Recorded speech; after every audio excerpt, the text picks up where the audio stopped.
There's a verse in Malachi, chapter 3, verse 10, where God says something that has no parallel anywhere else in all of Scripture.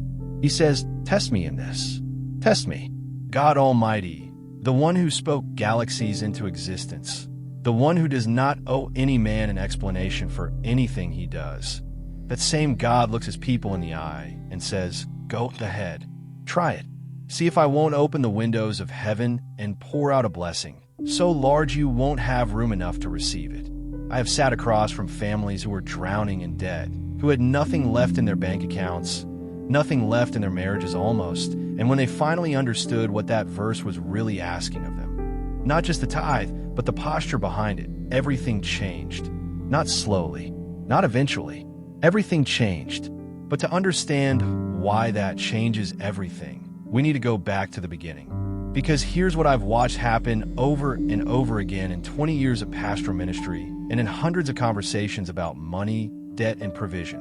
Good people, praying people, people who love God and genuinely want His blessing. They keep asking for more, but they haven't fixed the thing that's blocking the blessing in the first place. And today, I want to walk you through what that thing is. Not because I read it in a book, because I've watched it destroy families who ignored it. And I've watched it transform families who finally took it seriously. God is not withholding from you to be cruel. There's a principle at work. There's an order to this. And when you understand it and walk in it, things shift in ways that cannot be explained by spreadsheets alone. If you've never been to this channel before, welcome. This is Biblical Prosperity Now, and we talk about real money, real faith, and the real biblical foundations that no financial advisor on television is ever going to tell you about. Go ahead and hit that subscribe button right now. I don't want you to miss a single video, because what we cover here could genuinely change the financial trajectory of your family forever. There's a verse what I see almost every single week. A family comes to me, or they reach out through the channel, or they pull me aside after Sunday service, and they have been praying for financial breakthrough for years. And they're not fake about it. They're not lazy. They're not bad people. They tithe sometimes. They read their Bible. They believe God is a provider. And yet nothing moves. The bills pile up. The savings account never seems to grow past a certain point. Every time they get a little ahead, something breaks. The car, the roof, the medical bill nobody saw coming. And they start to wonder, quietly, if maybe God's blessing is just for other people. Maybe it's for the people with bigger faith or better education, or the ones who grew up in homes where money wasn't always a crisis. They start to think maybe they're just not the kind of person God blesses financially. And I want to look you dead in the eye right now and tell you that is a lie from the pit. That is not what's happening. What is happening is something far more practical, something far more fixable. And until it gets fixed, it doesn't matter how hard you pray, how many faith declarations you make, or how many times you quote Philippians 4 verse 19. The channel is blocked. And here's what I mean. When you go to build a house, and I'm not a contractor, but I've seen enough houses go up over the years to know this, you cannot skip the foundation. You can put up the most beautiful walls in the county. You can pick out the most expensive fixtures and the finest flooring. But if the ground underneath hasn't been prepared properly, if the foundation is cracked or crooked or laid on shifting soil, everything you put on top of it is at risk. Everything. And most people who are struggling financially are not struggling because they lack income. They're struggling because the financial foundation underneath their life is broken. And they keep praying for God to add more to the top of a structure that cannot hold what He wants to give them. Think about that for a second. What if you asked God for a bigger harvest, and He looked down and saw that your field hadn't been plowed? What if the soil of your financial life isn't ready to receive what He's been wanting to pour out? That's not rejection. That's not punishment. That's just how the laws He created work. You cannot get a harvest from unbroken ground. I've watched it happen with a family I'll call the Hendersons. Good people, generous hearts, both working hard jobs. They came to me frustrated because they had been tithing on and off for 3 years and still felt like they were drowning. On and off. And I remember asking them, real gentle, because these were proud people and I didn't want to shame them. I said, "Tell me about on and off." And as they started to talk, I realized the problem wasn't their faith.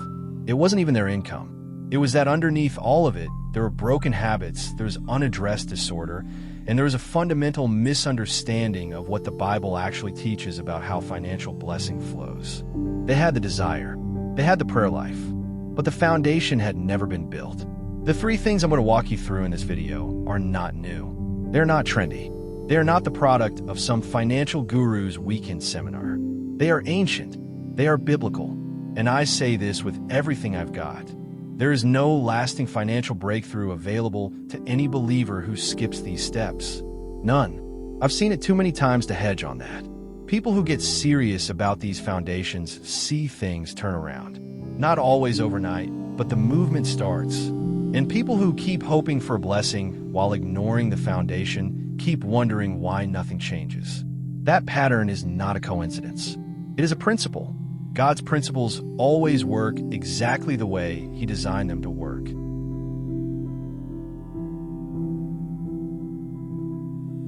Now, before I go any further, I want to make sure we're talking about the same Bible.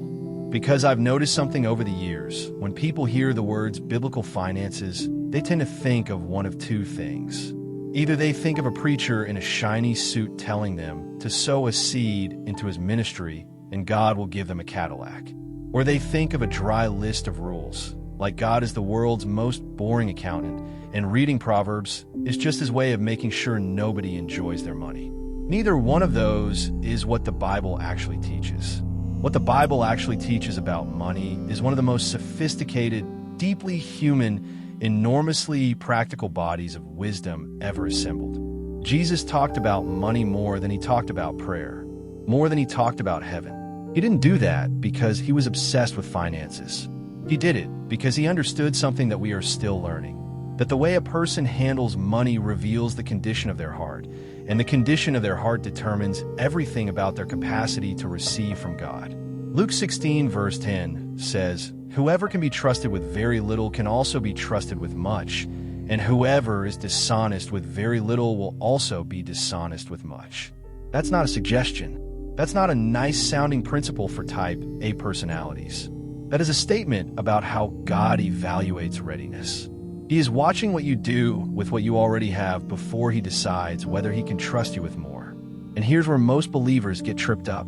They read a verse like Malachi 3 verse 10, and they treat it like a slot machine. If I return the tithe, I pull the lever, and the jackpot has to fall.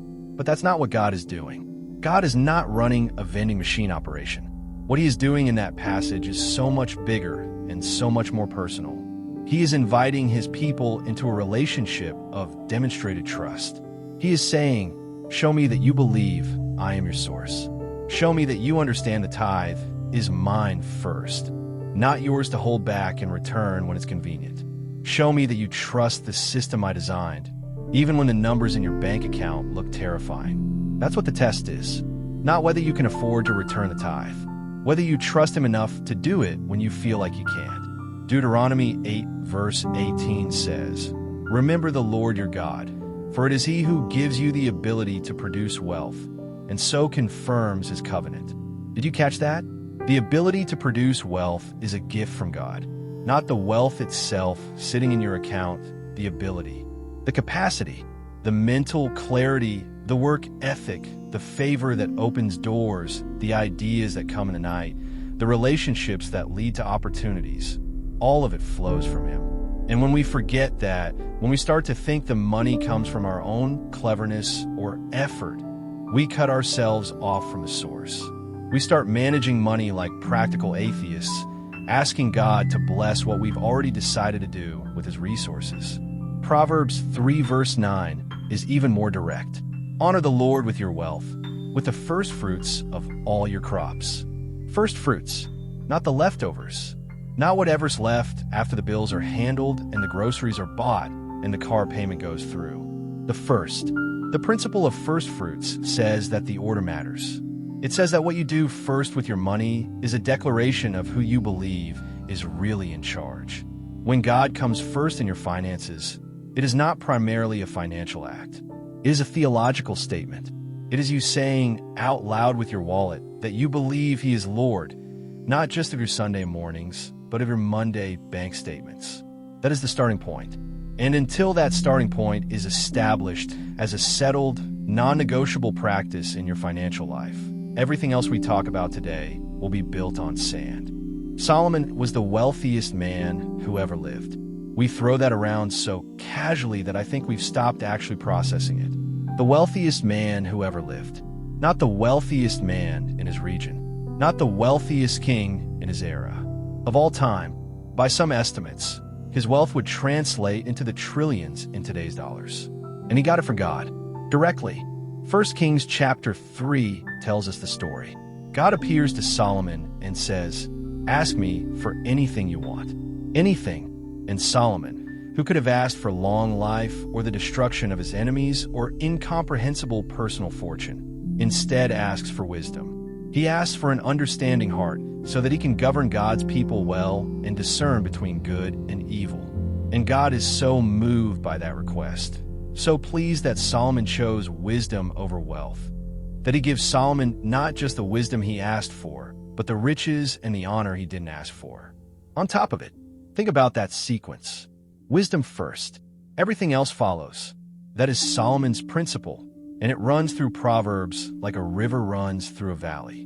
It shapes everything downstream. Proverbs 4 verse 7 says, "The beginning of wisdom is this: get wisdom, and whatever you get insight." Not get money, not get connections.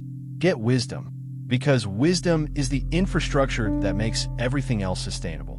Wealth without wisdom is just a faster road to destruction. I've watched it happen. I've watched families receive unexpected windfalls, inheritances, bonuses, even a season of genuine increase, and blow through it in 18 months because the wisdom to steward it was never developed. The money outpaced the maturity, and the fall was harder than if the blessing had never come at all. Solomon understood something that modern financial culture is desperately allergic to, and it's this: there's a preparation required before the provision arrives. God doesn't just drop abundance into unprepared hands. He builds the person first. He cultivates wisdom. He works character. He tests stewardship on a small scale before he trusts a man or woman with something larger. That's not God being stingy. That's God being a father. Think about how you raise a child. You don't hand a 5-year-old the keys to the car and tell them to go figure it out. You teach them. You give them small responsibilities. You watch how they handle them. You build trust over time. God is doing the same thing with his children in the area of finances. And until we understand that this process is not punishment, but preparation, we will keep resenting the very training that is making us ready for what he wants to give us. The first thing wisdom demands in the area of personal finance, and I've seen this proven over and over, is that you know exactly where every dollar you currently have is going. Not approximately, not roughly, exactly. Proverbs 27 verse 23 puts it plainly. Know well the condition of your flocks, and give attention to your herds. Solomon wrote that in the context of farming and livestock, but the principle translates with perfect precision. Know the condition of what you've been given stewardship over. Every single dollar is a sheep in your field. If you don't know where they are, you're not a good shepherd. You're just a man hoping the animals come back at night. Most people I talk to have no working knowledge of where their money actually goes. They have a vague sense. They know the big things, the rent, the car payment, the groceries in general. But the $47 here, the $23 there, the subscriptions they forgot about, the fast food that adds up to $400 a month when you finally put it on paper, that's where the flock is going missing. And until that stops, until you can account for every single one of those sheep, you are not ready for a larger flock. Solomon's principle isn't just about getting wisdom in theory. It's about applying wisdom to the specific, unglamorous, practical reality of your current financial life, right now, before anything changes. That is where transformation always begins. Not in the miracle, in the management.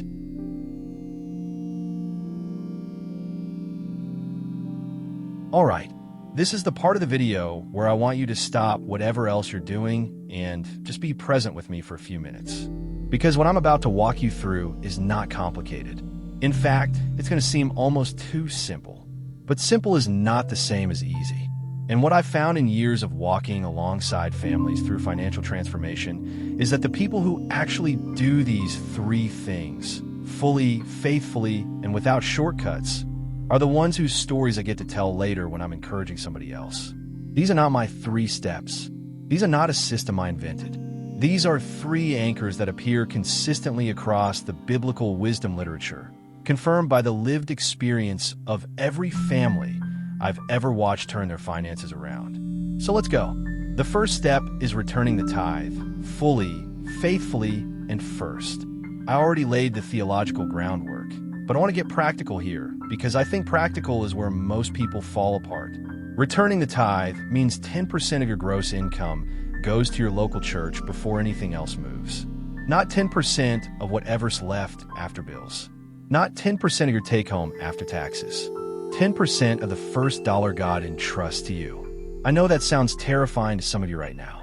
I know there are people watching this video who cannot imagine where that money is supposed to come from. And I want to say this with all the pastoral care I can put into words. I have never, in 20 years, watched a family that faithfully returned the tithe end up in a worse position than before they started. Never once. I have watched the opposite happen more times than I can count. But here's what I want you to understand about why this step has to be first. It's not primarily about the money. It's about the throne.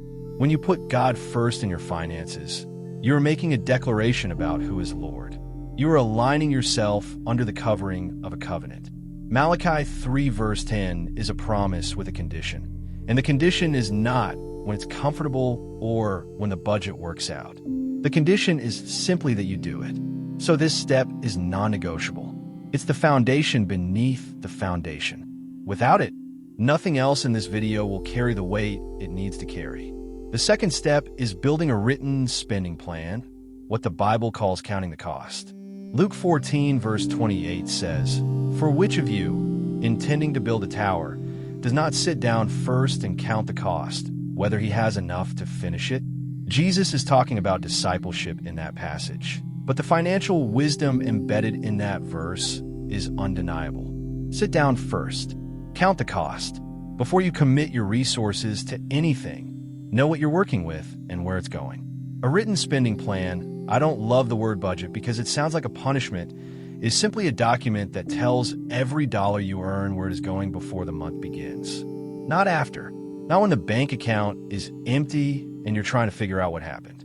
Before. This means you sit down, probably with your spouse if you're married, and you assign a purpose to every dollar of income you expect that month. Giving comes first, then necessities, then everything else in order of priority. When you do this, something remarkable happens. You stop being surprised by your own money. The financial chaos that most families live in, the constant low-grade anxiety about whether there's enough, that comes almost entirely from not knowing. A written plan doesn't require you to have more money. It requires you to see clearly what you already have. And clarity, I promise you, changes behavior in ways that willpower alone never can. I've seen couples who are fighting about money every single week sit down with a written plan and have the first peaceful money conversation of their marriage. Not because their income changed, because their clarity changed. This step is not optional if you want what God has for you. Proverbs 21 verse 5 says, "The plans of the diligent lead to profit as surely as haste leads to poverty." Diligence requires a plan. Period. The third step is eliminating debt as a primary financial mission. Proverbs 22 verse 7 says, "The rich rule over the poor, and the borrower is slave to the lender." That word slave is not decorative. Solomon meant exactly what he said. Every debt payment you carry is a chain on your financial ankle. It limits your giving. It limits your saving. It limits your ability to respond when God opens a door that requires resources you don't have because they're all going to minimum payments. I am not saying debt is a sin. I am saying debt is a weight. And the Bible is unambiguous about the fact that the weight of debt hinders the kind of freedom God intends for his people. The goal is not just to manage debt. The goal is to eliminate it aggressively, intentionally, one account at a time, using every dollar you free up from the spending plan to accelerate your way out from under it. I recommend a simple approach. List every debt from smallest balance to largest. Attack the smallest one with everything you've got while making minimum payments on the rest. When that one is gone, roll that payment into the next one. Repeat.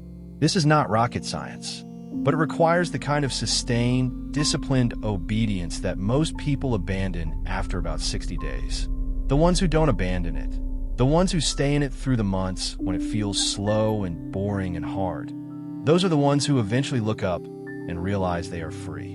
And when you are free from debt, when the chains are off, your capacity for generosity explodes.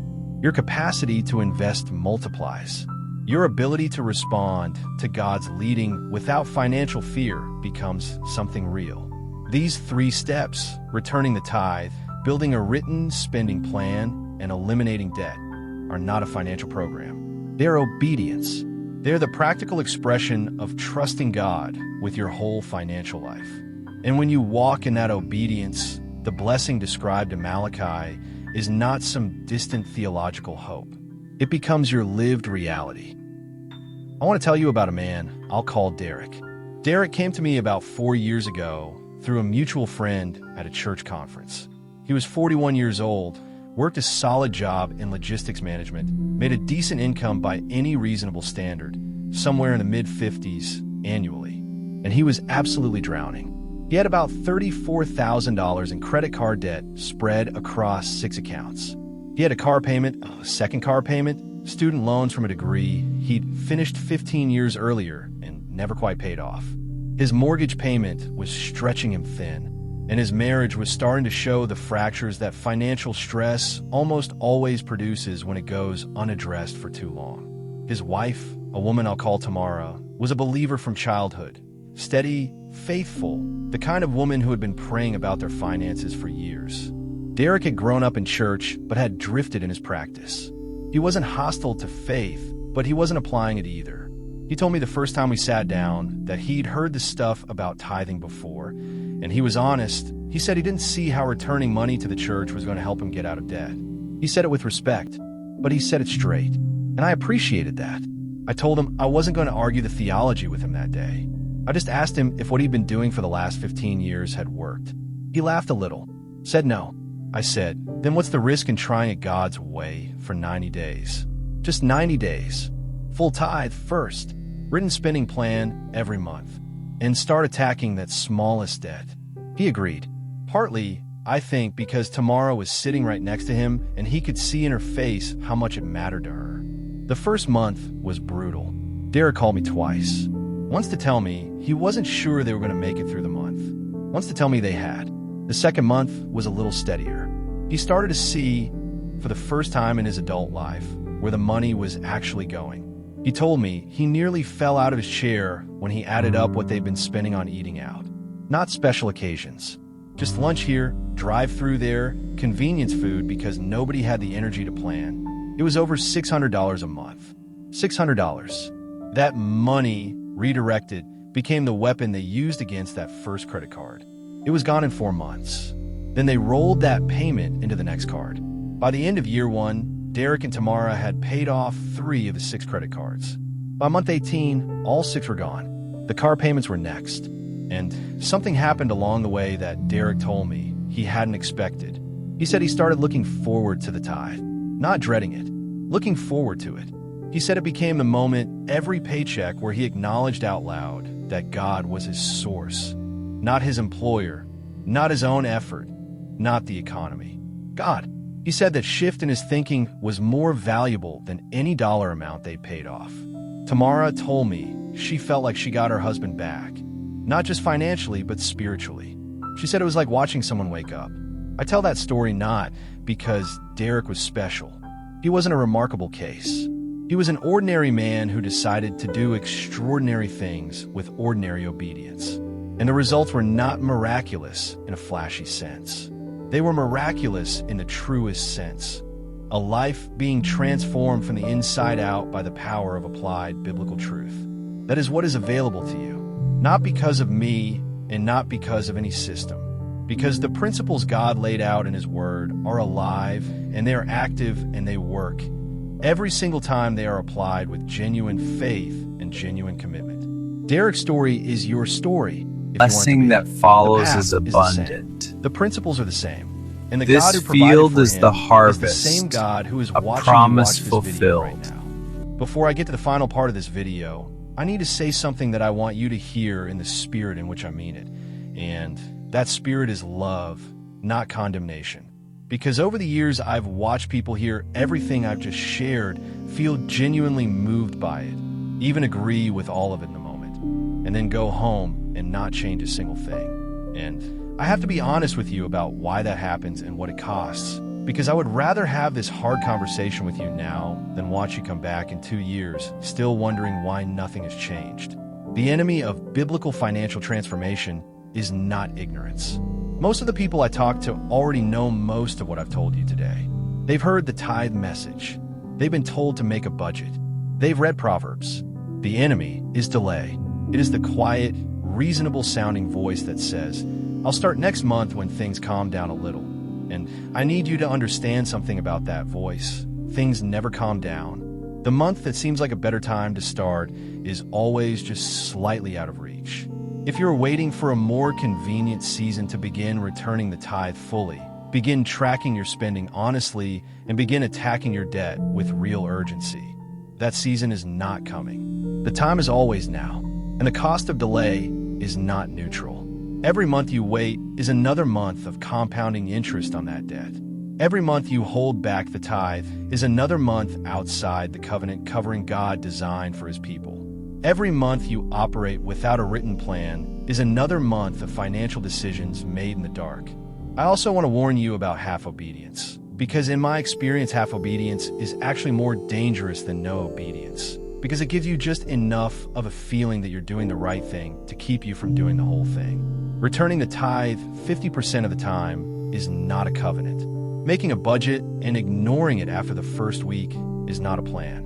Paying minimums on your debt while you're still adding to it with your spending habits is not a mission. God does not honor half measures with whole blessings. That is not his character. His character is faithfulness, but faithfulness is a two-way street. He holds up his end completely. He asks us to hold up ours. And finally, and I say this with all the pastoral tenderness I have, please do not use your current financial situation as a reason to wait. I have heard every version of that argument. I can't afford a tithe right now. I'll get serious when I'm making more money. I need to get stable first, then I'll start. And what I want to say is this. The very instability you're describing is precisely what these principles were designed to address. You don't get stable and then apply the principles. You apply the principles and stability follows. That is the order. It has always been the order.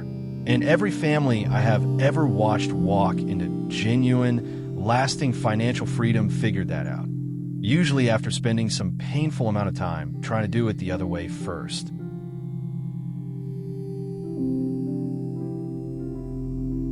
So here's where we are. You've heard the problem, the broken foundation underneath the prayers that aren't getting answered the way you hoped. You've heard what the Bible actually says about wealth, stewardship, and the order God designed. You've walked through Solomon's principle and understood why wisdom always comes before wealth. You've been given 3 concrete, biblical, actionable steps that have transformed real families, families no different from yours. And you've heard the warning about delay. So now what?